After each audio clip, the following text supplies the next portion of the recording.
Hello, everyone. Happy Saturday. I hope it's a great start for you for the weekend. And this is this month's session of Life with Red Dot Diva. I'm Red Dot Diva, and let me put myself on so you can really see hello. Okay, I'm Red Dot Diva. I'm a lifestyle and pop culture blogger based in Singapore, and I have started this live stream in June 2020, I think, during the pandemic, hoping to focus on Southeast Asian creators. And this is almost like 1 year plus of live streams. I'm so happy that it's been continuing, and I hope to feature more Southeast Asian creators. I'm glad that you have been joining me and supporting me so far. And today I have a special guest. I know some of you actually requested for him, and therefore I've also asked him to get on for today's live stream, and he has said okay. So I'm glad to have him on board. He's very familiar to many of you, I know. He's I'm going to put him on screen now. Hello, ALAN QUAH.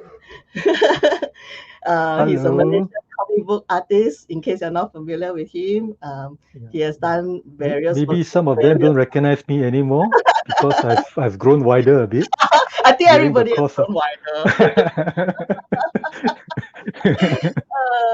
Okay, let me Uh, do a short intro. You have done a lot of comics with various publishers like Titan, IDW, and you even got with the big two, which is DC and Marvel quite recently, right? So, mm, and you also have founded your own studio called Komikaki, and you have a team of people working with you. And also, you have recently done a series of sculptures or statues with Royal Selangor. That one I know for some time. It's beautiful statues of the DC collectibles.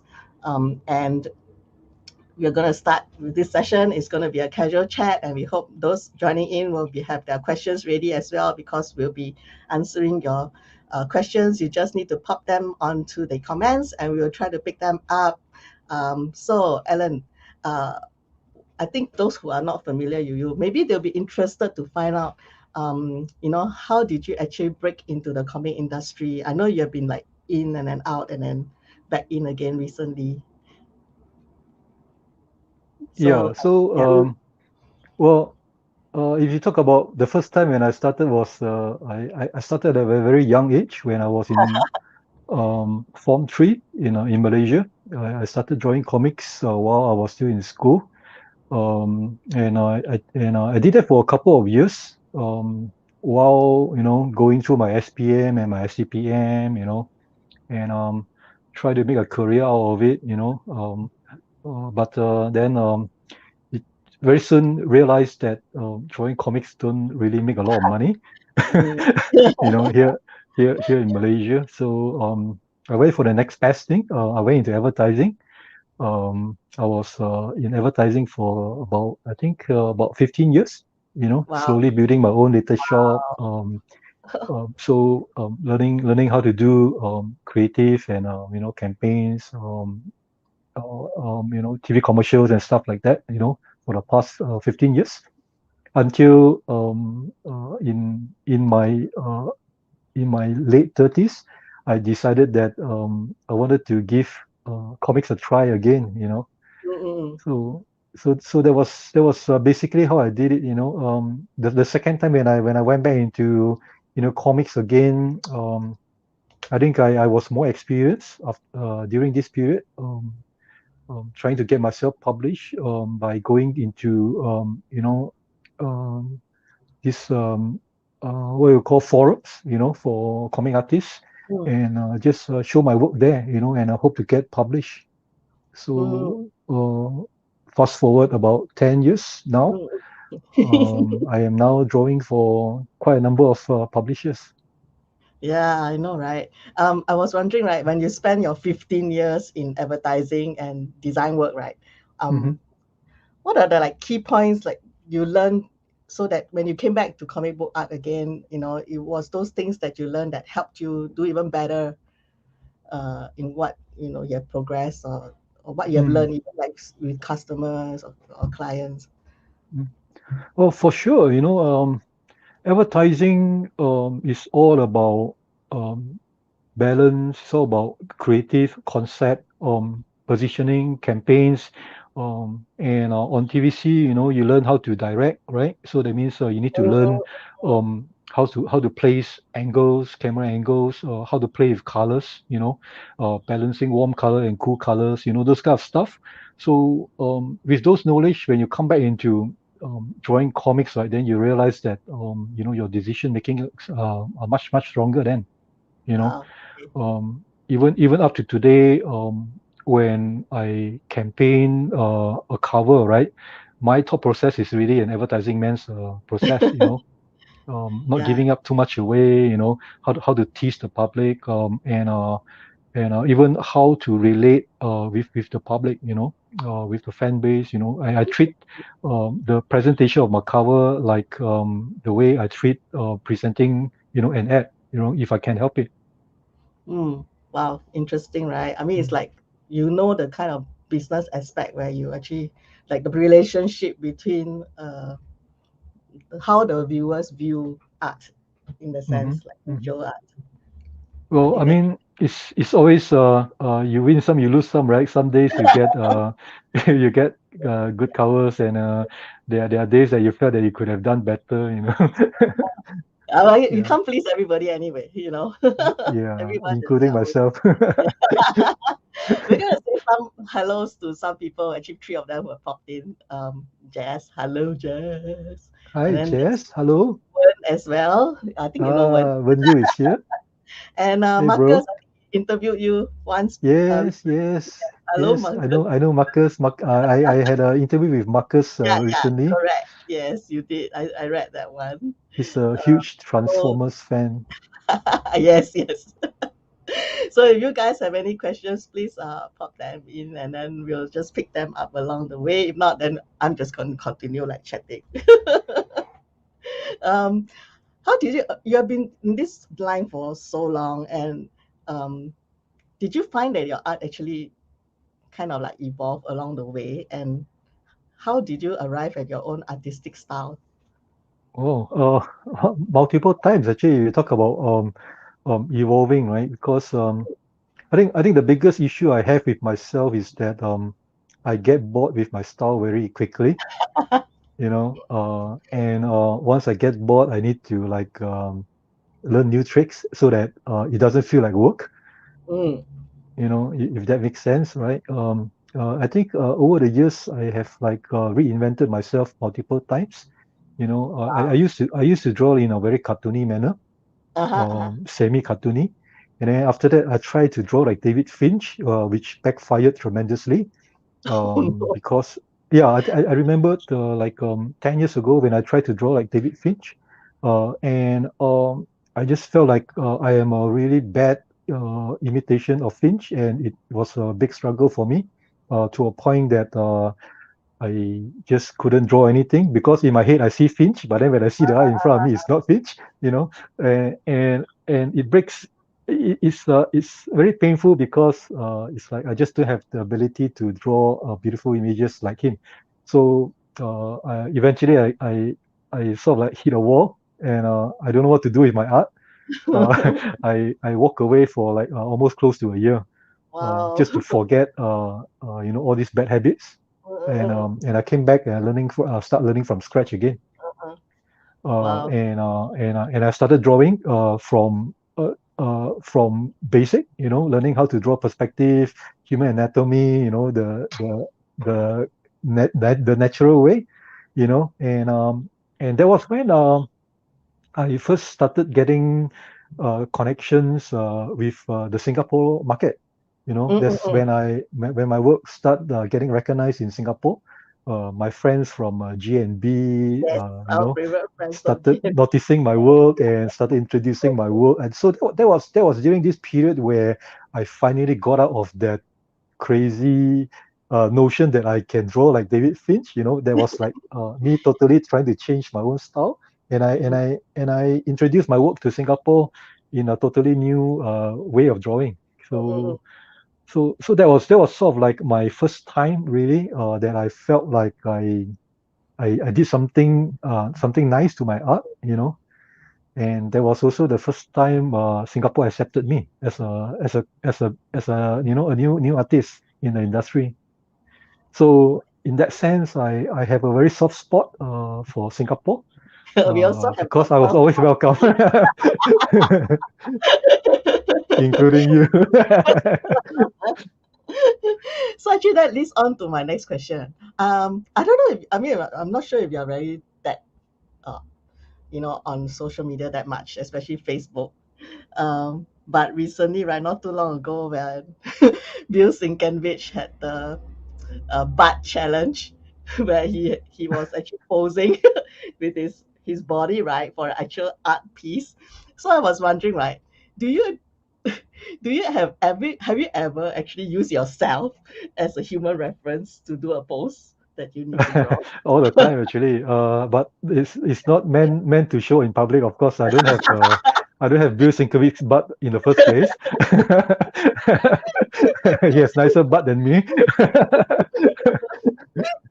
Yeah, but I think now it's very common for us artists to do our own posing because I think also because of the issue where sometimes our work are being questioned whether are we taking a swipe from another artist and all those things, and Mm, sometimes unfortunately we all fall into that trap as well, because certain jobs require us to homage a certain cover, and if you did not credit the origin artist properly, you get yourself in trouble, and then sometimes even things like that a pose that you draw that is probably fixed in your mind because you have yeah, seen it, right? correct. But then Yeah. you are drawing it, because it is there in your head, right? And but you've forgotten that this was something that you have seen before, and Mm, probably somebody will say that when you draw this pose, it looks like you took it mm, from another artist. So there are a lot of this kind of noise that make sometimes us artists uh, being very, very sensitive about our work. Even sometimes when I draw a cover, right, or a post, I I am also a little bit worried whether is this post drawn by somebody else before, because end of the day, right, a superhero pose, a jumping pose or flying pose, right? How many uh, pose can you do, right? I mean, in yeah, that kind of action, exactly. right? Yeah. So to save ourselves, most of the time we try to take a picture. You know? So I have pictures of me holding my wife's broom, uh, or taking my son's gun, to hold as a pose for for weapons. And I have tons of pictures of my own hands, Mm-mm. fist in different angles. So yeah, we can't run away anymore from referencing, and I think the safest way of referencing is taking pictures of yourself or of your friends, to help you achieve the desired pose, Mm, you know, mm. and also especially now that in modern times, right, you can't cheat a pose anymore. You can't cheat drawing a gun, or you can't cheat drawing a hand gesture, because people question, whether Yeah. why is it that you don't, your hand looks so fake, or the face looks fake, so you need to be really at the top of your game all the time. Uh, yeah, I think people are more, they're because of social media as well. Their eyes are like everywhere, and then they get information from various places, and it's so easy Yeah. to even check things out on the internet and refer. Yeah, and also because of games Mm. have really high quality graphics Oh now, yes, right? correct. Yeah. So in because of that, there is this need to compete with the graphics and the imagery of games as well. Because especially when you're a cover artist, right? And if your cover don't have that kind of quality, you tend to feel like you're not giving your 100%, Mm. right? I mean, back in the days when you're talking about Bronze Age comics, right? a lot of things you can still get away, right? I mean, a Yeah, right. proportion of a person Yeah, jumping in front, and the door is like shorter than him. All those little minor proportions can be forgiven, but not now, you know. Even yeah, when you draw a gun that looks a little bit unauthentic, right? The people will question you, you know, whether do you do your studies properly or not. wow, Yeah, intense. It's getting more intense. yeah. Okay, one has a question. So I'm very excited to see your new art. Which one can you tell us about, and what do you hope to be working on? Which one? Well, I am still working on covers for Marvel and DC. That's the only thing that I can review at the moment. Yeah. Yeah, until I'm allowed to say anything. But yeah, there will definitely be more mainstream covers coming up, and I am still very much excited to work on covers for for people whom I work for, you know, before I join mainstream publishing. You know, I'm still having projects with Image Comics, Okay. with IDW, you know, with Boom, you know, there are a few exciting one coming up very soon. Hmm. Nice. Um, most artists I know are actually quite like perfectionists. Mm. And so at this point, right? I mean, at what point, right, when you look at the piece that you draw and you tell yourself, like, okay, I'm happy with this, you know, grudgingly. So, Unfortunately, all the time, it's it's very rare that you know, I have a piece that I've just delivered that I am 100% happy about.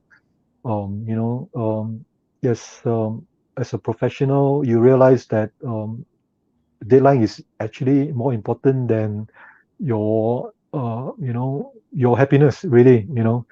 uh, because most of the time I am never 100% happy with my work, but I need to deliver because there is a deadline, you know. mm-mm-mm.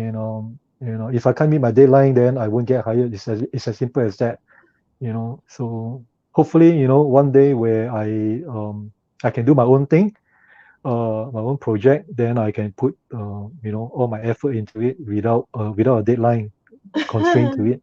Mm. It's true. But then, Yeah. you know, you there will have a point where you know need to tell yourself where to stop as well, right? If not, you'll just never end.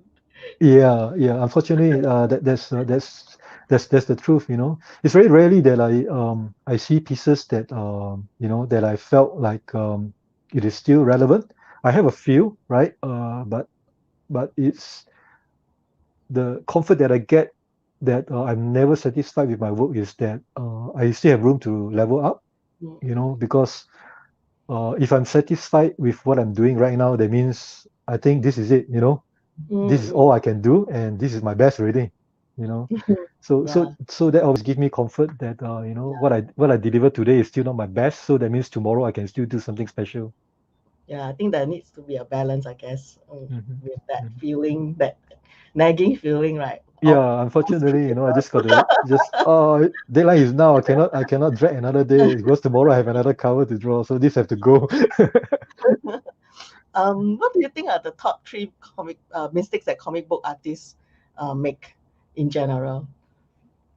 You mean my personal top three? Your personal, well, like, what do you think, from your personal experience, right? What do you think are the most, like, the biggest three mistakes that comic book artists tend to do? Oh, I'm not sure whether I have three, but I know that I know one very important one is you know, what I just said, right? Is that never be happy with what you have right now. Mm, Meaning never be happy with your current ability, because you know, I my personal take is that you know, if you're happy with your drawing now, right, that means you're not gonna, you know, spend improve. time or effort to try something different, because this is a style that you want to continue doing, right, to feed your fans with it, you know. And I think that every artist should strive to continue to develop their style, and hopefully you know, learn something new, so that you know, you can continue giving to your fans, you know. Mm, right. Yeah. And that actually brings about my other it's like a hot topic these days, especially during the pandemic. Or actually, I find it could be a more not to be gender specific, but I tend to see this bandit around more among women, where they actually tell themselves, right, that I face imposter syndrome, like I'm like in this position, but I feel as if like I haven't met the standards required for this position. It could be you're a manager or you're an artist and you have a certain number of followers, but you feel like I don't deserve this, that kind of thing. Well, it could be more. I mean, I don't know. Maybe because women tend to blame themselves, or they are more emotional in that aspect of self-identity. But do you ever face that sometimes? And if somebody were to come up to you to say that, I'm an artist, I am not a new artist. I probably have a number of followers, and I think I do pretty okay with my art, but I still face this imposter syndrome feeling uh, The the most of the the the time. big the big question mark, right? Yeah. What Yeah. do you tell these people? I mean, do you have an advice to give?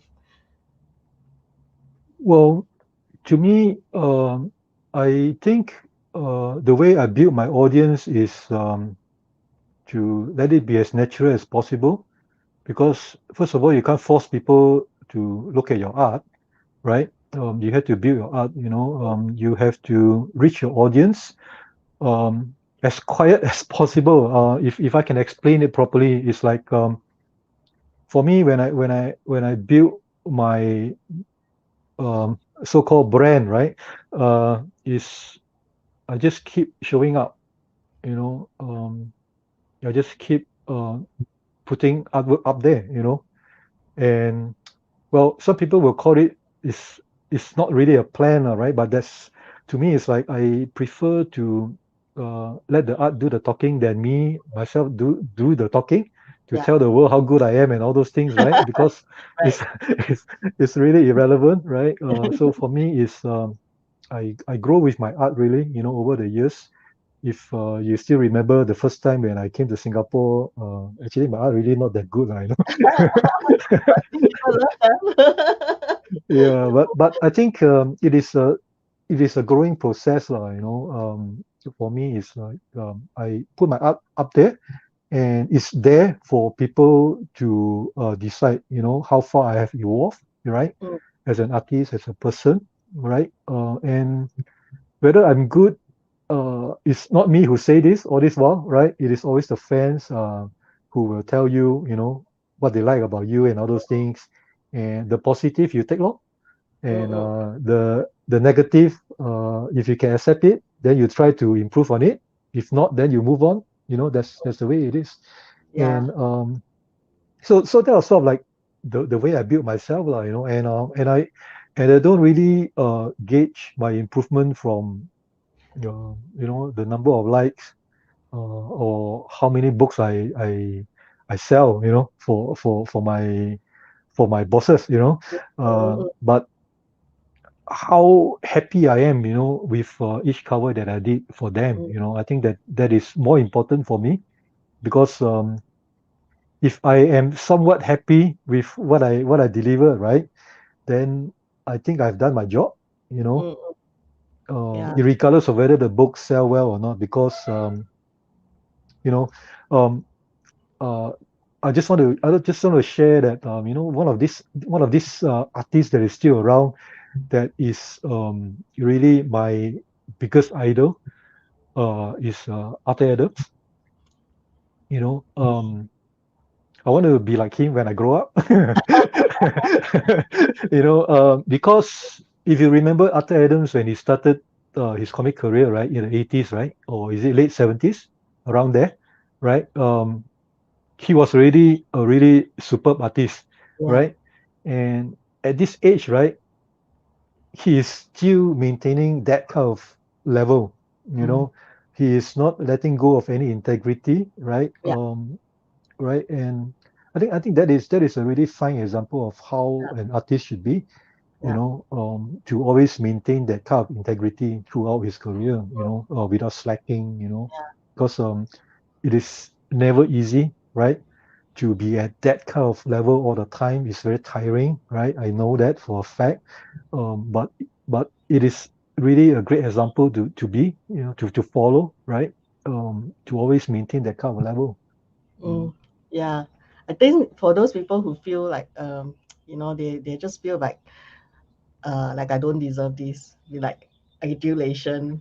That's why they doubt themselves with those people who think they have imposter syndrome. I guess it's something that is beyond your control. As you said, if the fans like Yeah. it and they support you and you have all the likes, then I guess you need to accept the good things that come with it, and you will probably feel much mentally healthier Mm. in the long run. And it's not easy to be a creator when you're out there facing tons and tons of people looking at your stuff, right? But I guess that's one of the things that comes with it, you know. A few people have joined us actually, so we're gonna just pop them in. There is Joseph. Hello, Joseph. Nice to see you here. He says, "Nice comic Rex. So many comics." This is Joseph, one of my closest buddy from Malaysia. Yeah. And Elvin Yeah. is also here. Oh, Oh, he's Elvin, asking a Elvin is also question. another superb artist from Yes. Singapore. When are you going back into interior pages? Asking for a friend. Cough, cough. Asking for a friend. Uh, Elvin is a hard competition now, so Oh, I'm yeah, I thinking know, twice right? whether should I go back into interior because his work is awesome. I love Yeah, his. but definitely, I do miss drawing interiors. I've dedicated 7 years of my life drawing interiors. So, until only like the past 3 years that I decided that I wanted to draw covers for a change, right? But prior to that, I think I have drawn quite a fair bit of interiors, and I know what a struggle it is to maintain that kind of consistency. Every month it's not easy. It's a huge, huge struggle for me. But nevertheless, I missed it, and hopefully I will be doing something again because I'm planning to do my own thing very soon, and Mm. that will obviously involve drawing interiors again. Nice. And also we have Barry who says, "Hello. Hi, Hi, Alan Quah. Barry. Thanks for joining us, you guys. And if you have any more questions, you can just, pop them. We'll answer as soon as possible when we get around to it, because I also want to ask him questions." Share with us more about that, that insane variant cover of the Marvels. I saw all the characters in that Mm, diner. Oh man, that was awesome. thank you, thank you, thank you. Well, Tell me I about think that. I think it all started with when I did Teenage Mutant Ninja Turtles issue 101 for Big Time Collectibles. Mm, That was the first time that I decided that I want to invoke you know uh, normal a normal situation in mm, a superhero world, in comic books, right? In TMNT 101, I did a cover of the turtles having ramen in a ramen shop, and the fun part about doing that kind of covers is I am actually connecting uh, us normal folks, what we do in our normal situation with uh, interacting with superheroes, and that kind of idea sort of like stuck with me for a while, and I have so many stories to tell just based on using that kind of concept.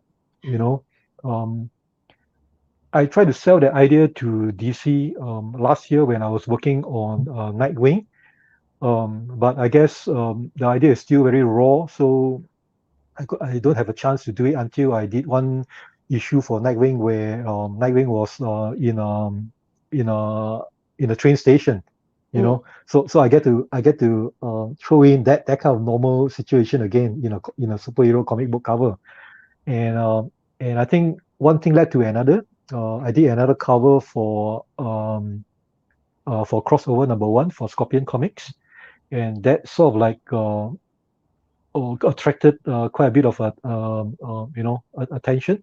A lot of the fans seem to like this kind of crowded crowded scenes that I draw.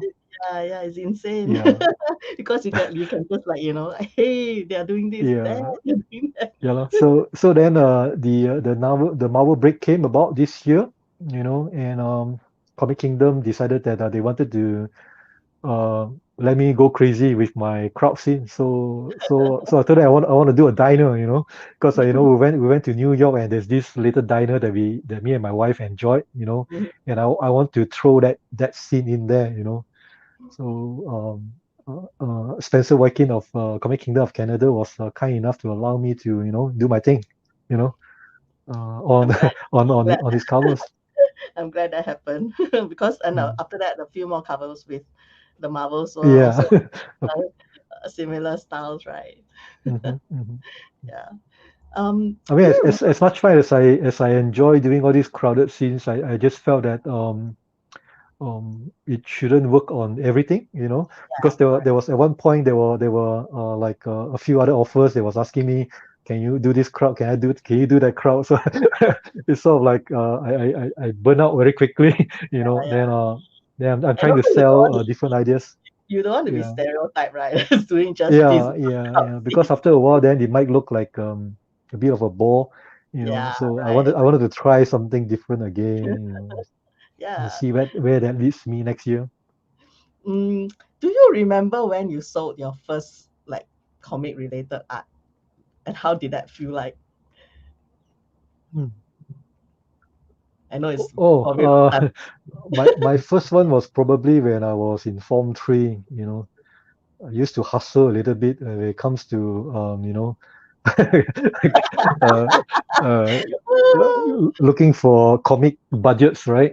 As a kid, huh? So I sell my own artwork so that I can buy comics. Was Yeah, there I a use I favorite use I character that people asked for during that time in Form 3? not a lot of money.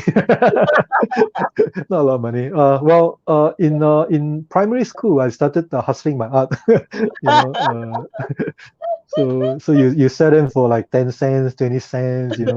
So that you can have enough to buy those second-hand type of comics at a mamak store. Oh, that was so funny. Um, okay, well, But for yeah, me, I think my first professional sale uh, is via G&B as well. oh, really? Oh, yeah, Yeah, yeah. G&B, when they wanted to invite me down to the shop for one of the Singapore Comic Con shows, right? yeah, I remember Leonard and Bernard will sort of like set up a commission list for me, so that yeah, I yeah, can make some money for my travel fare. yeah. Yeah, Uh, that's what usually happens when they set Yeah, up so group. so it, so it was fun time, I mean, the first time you sell your original art as a commission, right? To collectors. I enjoy those times. It's not a lot of money, but it was fun drawing for them. Yeah, I think it's more personal as well because they commission you to do a certain, thing that probably means a lot to them, and then you start to give it to them. They're so happy when they see it in the end. The joy is Yeah, like yeah, yeah. instantaneous. Always the best feelings when you see Yeah, that the customer is very happy with your work. yeah. I walk around, the floor all the time during conventions, and I like to hang around the artist alley, even for like the special guests or those that are in artist alley itself, because you see the faces of the fans when they meet the artist, or and the artist even doodles something for them, and the way they light out the face just lights up with such joy, right? It's just nice to see. It gives you a good feeling when you're on the convention floor to see the connection between the artist and the fan is quite magical actually. As an observer, I've got a bit kaypoh. Then I just like, and it makes me feel good also because it makes like there's a sense of community. There's a sense of like a kind of love between the people around. It's really nice. I miss that. I really miss having a convention actually. That's the only time where most of us actually see each other face to face. And Yeah. right. I think a lot of us miss that. It's it's that time, I guess it's this era in the new millennium where a lot of the creators, the classic ones and the iconic ones from the Silver Age and the Bronze Age have actually sadly left us. Um, whose loss did you feel the most, in recent times? Mm, well, so many. So many have just Yeah, sad. I, I especially miss L. Williamson. Yeah, because L. Williamson is one of my favorite artists back in the days. Because I enjoy his Star Wars adaptation. Mm, He did the Empire Strikes Back and Return of the Jedi movie adaptation, and he also did the syndicated comic strips written by Archie Goodwin and drawn by him. Um, for I think for quite a number of stories that he did, and I remember as a kid I used to cut out the syndicated strips from the newspaper, collect them onto my own mm, mm, mm. exercise book so that it Yeah. looks like a comic book, and I even copy the panels one by one, Mm, mm, mm, mm. draw every panel according to how he draw it, just to pick his brain, how he draw his lines, how he play with shadows and stuff like that, you know. So I follow his work for many years, and up to the day, when he passed on, right? So I think for me, the biggest impact is his passing, because his work is a very big, quite a big influence on my style as well. Mm. Yeah.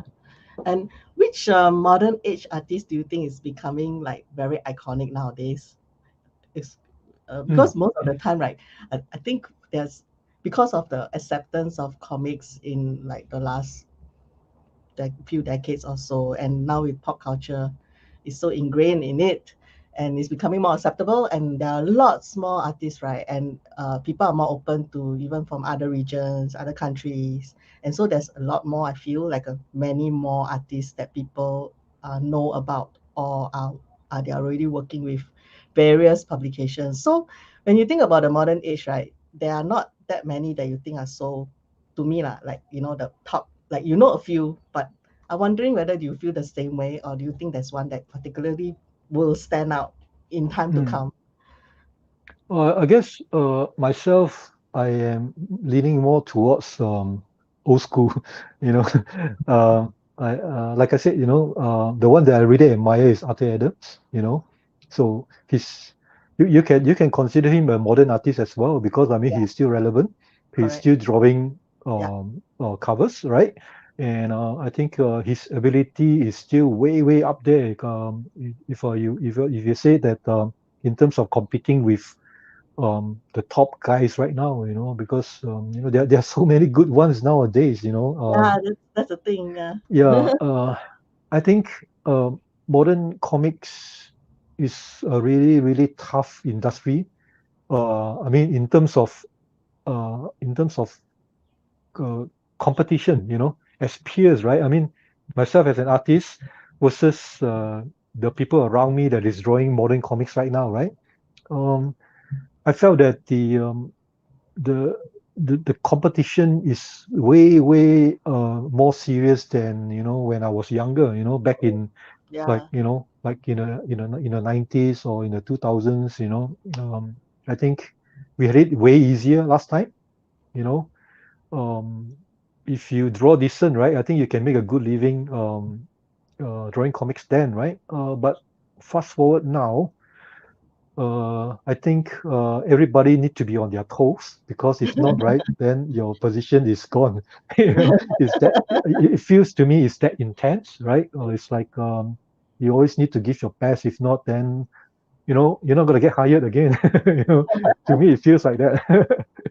do you think that's also because of the internet and how the world is getting more connected with each other? Travel and Hmm. accessibility of connecting with each other across various Yo, types of I communication. think many factors. You know, uh, talking about my experience is that, I came from an advertising background, right? In advertising, they have this a few syllabus on teaching you how to draw, right? But you felt that you always question whether the lecturers really know what they are doing, right? Back then, right? It seems like, hey, I think I know more than this guy, right? So when you when you graduate, you felt like you are not ready to face the market, right? You are still making mistakes and learn from your mistakes. That kind of situation. But I think modern college is very different from my time. Mm, Modern college are much more well equipped in terms of giving the foundation to mm, to the students. And when the time when they graduate, right, they are actually quite efficient. mm, In skill wise, right? How to handle digital drawing, how to render, their color sense, everything. They are very well equipped, with ideas, right? With the basic necessity to draw something decent, that's true.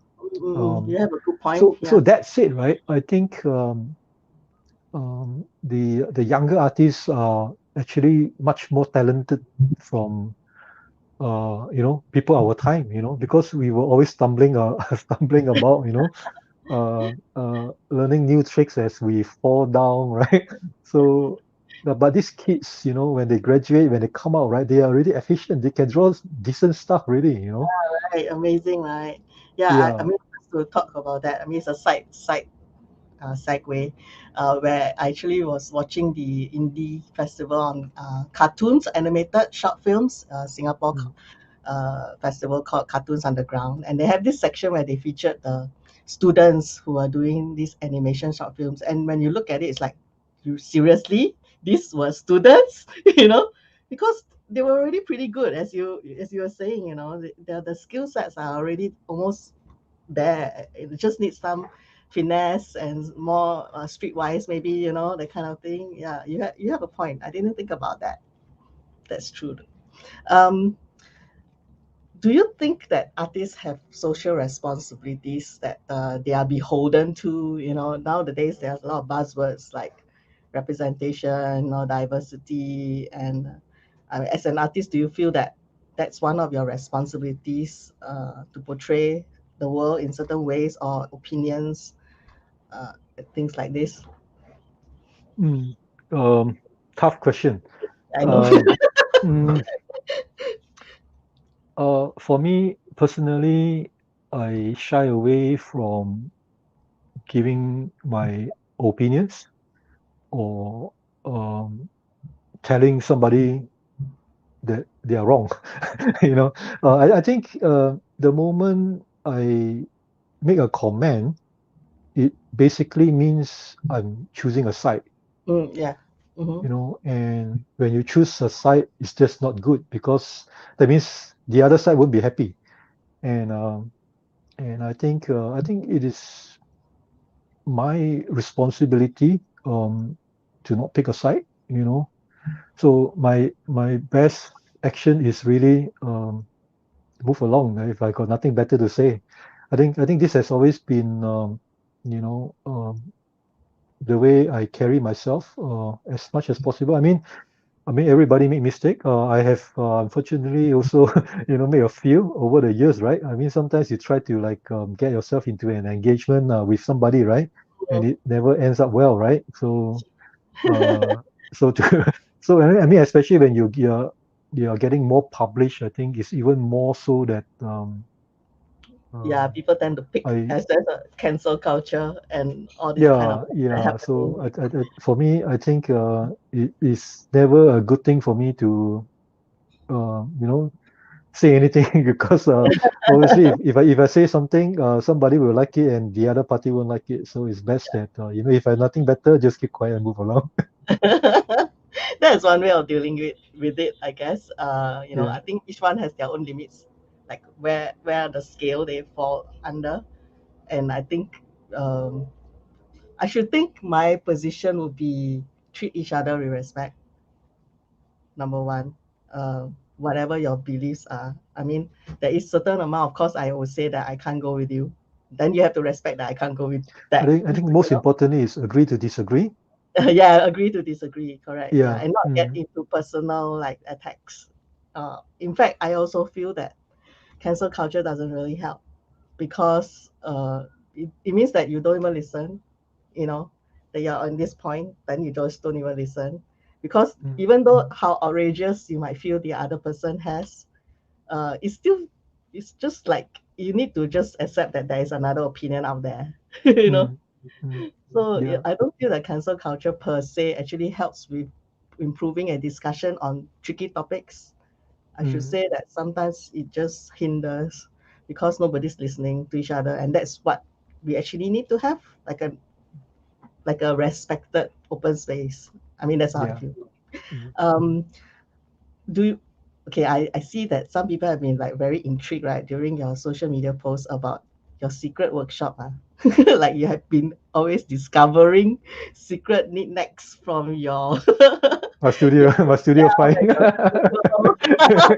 Tell us more about this secret, magical place. I want to visit. What is this? Yeah, yeah. Now it became a joke.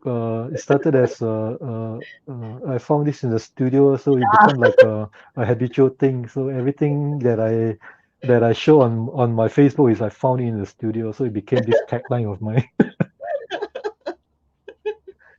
Yeah, no, just my way of releasing stress and reaching out to the guys, the fellas who follow me.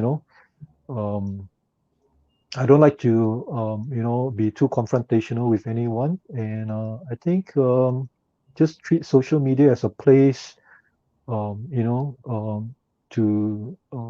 share joy instead of to share negativity. For me, I think my job is just share my art, right? If I have nice art, I just share with you guys. You guys like it enough, right? Just buy my cover, right? Otherwise, I will be sharing my comics, that I found in my studio. Man, I think time flies, man. It seems like we only got 10 minutes left to the 1 hour. So if you guys have any questions, right, please pop them. We'll try to answer them as soon as we can because, we want to have give you guys an opportunity to ask Alan questions because we are live right now, But I have a few more questions to round up. Um, what do you feel are the challenges that comic book artists face, especially creators from this region? From our Asia region. Asian region, yeah, because I think that out of all the regions, I mean, we don't really have that many of us. Mm. Yeah. Well, I think again, I just like to compare the good old days, isn't it? I think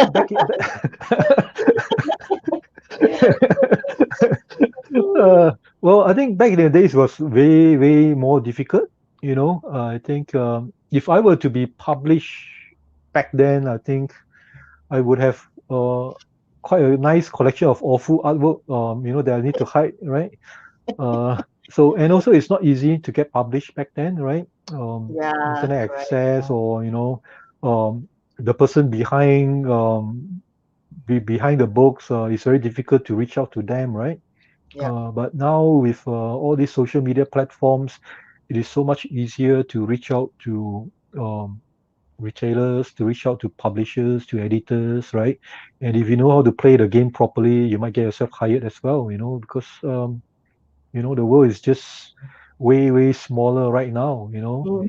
And I think there's really no boundaries anymore, um, for other whether you are Asian or you're in the Western side, right, of the hemisphere. Everybody have a really good opportunity to get yourself published, right? I think what you most importantly need to do is to show yourself, all the time, right? Just show up all the time, and somebody will notice you and you will get hired, right?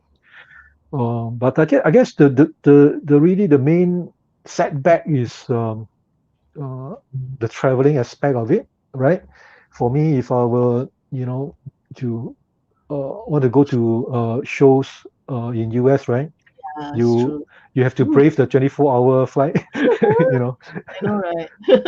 Yeah, so Yeah, that is always the biggest challenge, lah, I guess, for people from our side here, to travel to Comic Cons, because the best shows are always in the US, right? yeah. So But I wonder, I'm just curious, I'm a very curious people person. Uh, do you actually ever face any like um uh, cultural misunderstanding or missteps rather, because uh it's not intentional. Maybe they just don't know during your time when you're working with projects with other people who are not from this region. Like maybe your concept or your thinking or you're drawing something or suggesting something and they don't understand, or they're asking you something that you know that it might not work.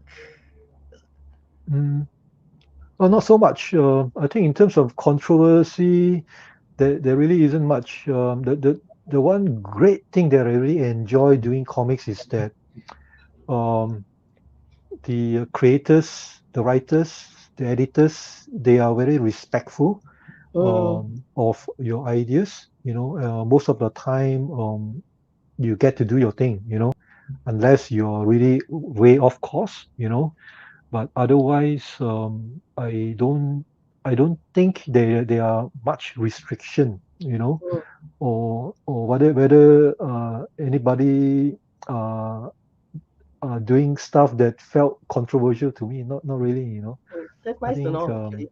yeah, I think people are very savvy these days. It's Mm, very mm, rarely that you get yourself into a situation where you felt like uh, you know, you are being questioned. Yeah. yeah. So yeah. So yeah. I mean, honestly speaking, I enjoy drawing comics way more than advertising, because I felt more restriction in advertising than drawing comics. Yeah. Because most of the time, when you were in advertising, right, you realize that a lot of the clients will magically turn to become very creative people when you present the idea to them. You I know. know, I've heard yeah, complaints from people that I know on my feed who are still doing commercial work. yeah. So yeah, I dread that, because when I was in advertising, many a times when you get your project brief, or the clients 100% wouldn't know what they want, right? They will tell you, you just do what you like, and you present to me, right? And when you went back to the studio, you start cracking the ideas, you done the design, you present to them, right? And during the presentation, then you realize that everybody is a creative director. They will tell you that the logo should be bigger, should be on the left or the right, this picture should be here and there. So yeah, it's very frustrating. 15 years for me. So yeah, when I went back into comics, I think I enjoy the freedom Yeah. of expression, Mm, of being able to do what I like without much restrictions. yeah.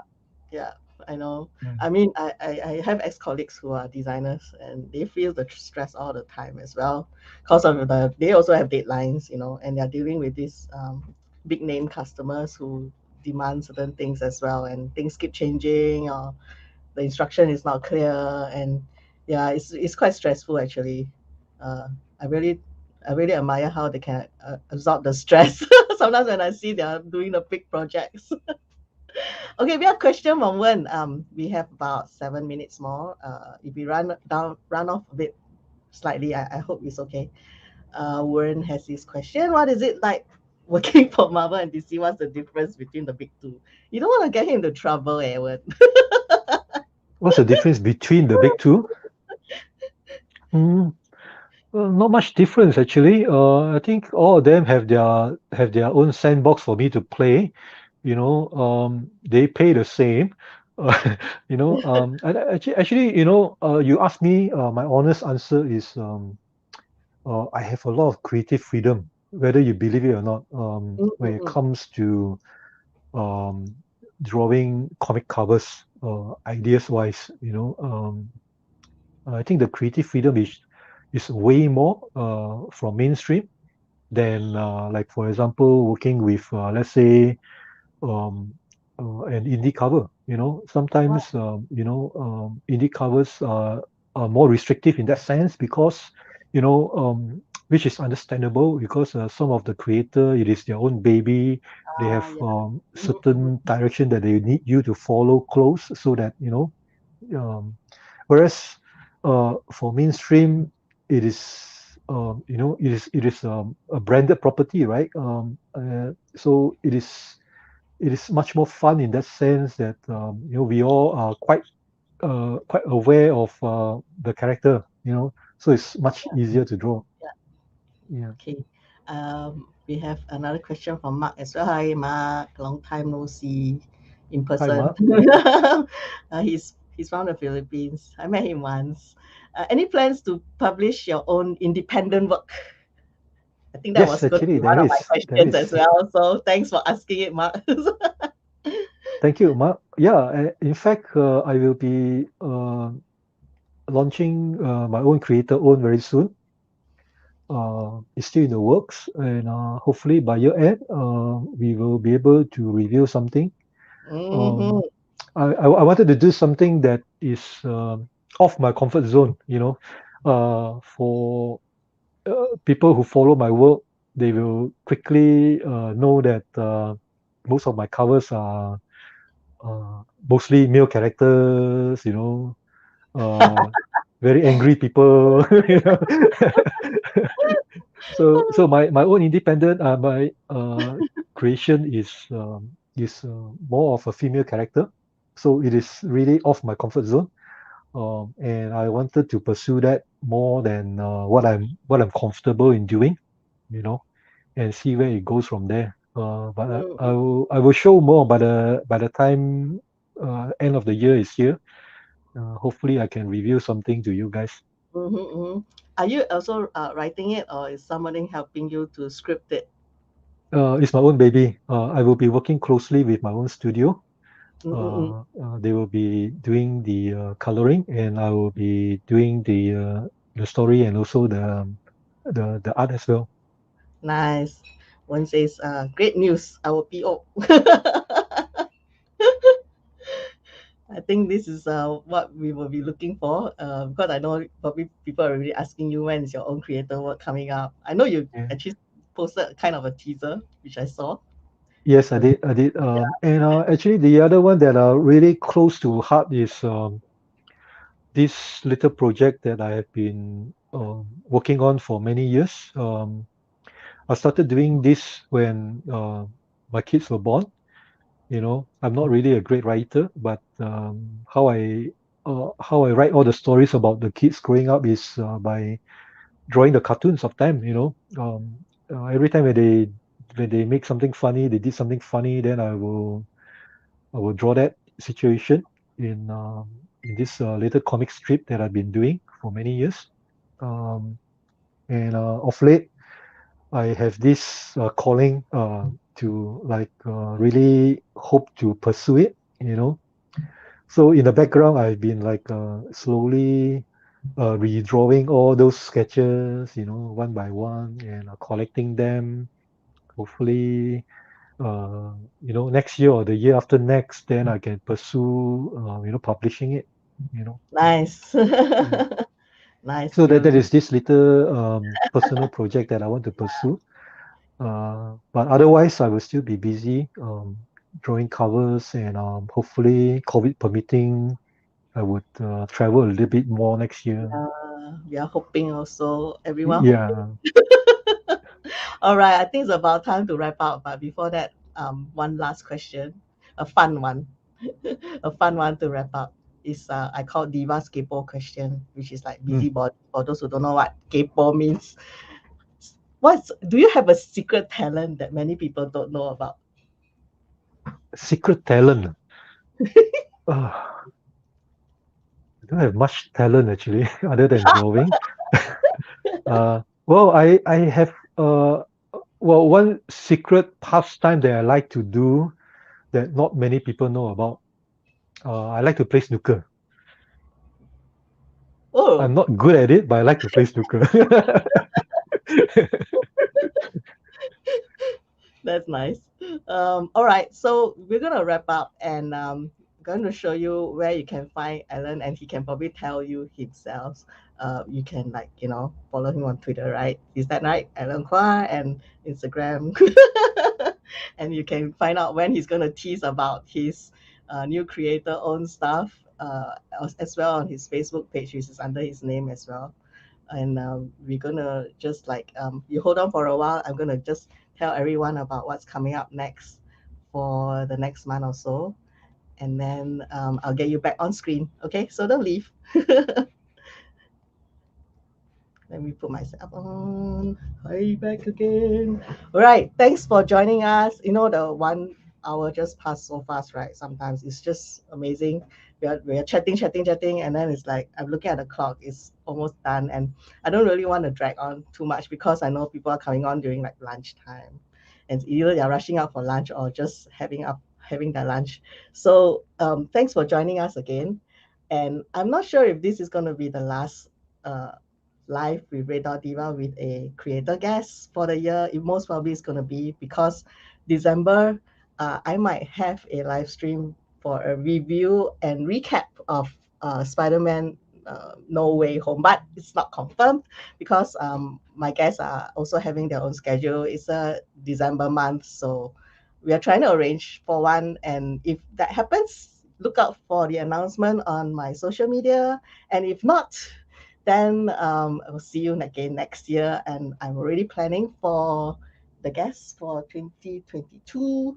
If you have any one on your wish list, I would love to have your comments on who you might want to have on board.